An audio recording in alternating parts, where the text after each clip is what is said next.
नागपूरमध्ये ओबीसी संघटनांची विदर्भस्तरीय बैठक पार पडली आणि या बैठकीला प्रकाश शेंडगे यांच्यासह काही विदर्भस्तरीय ओबीसी संघटनांचे पदाधिकारी उपस्थित होते।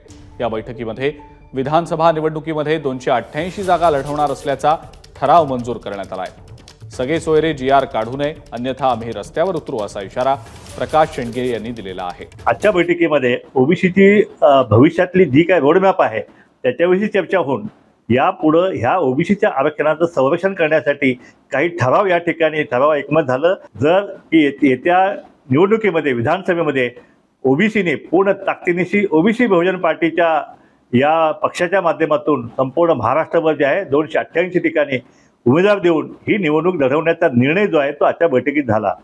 त्या 57 कुणबी नोंदी ज्या आहेत ज्या सरकारने केल्या आहेत त्या ताबडतोब त्या सगळ्या बोगस आहेत, त्याला कुठलाही कायद्याचा आधार नाहीये, त्यामुळे त्या ताबडतोब रद्द कराव्यात असाही ठराव जो आहे तो आजच्या बैठकीमध्ये या ठिकाणी पारित झालेला आहे। एबीपी माझा, उघडा डोळे बघा नीट।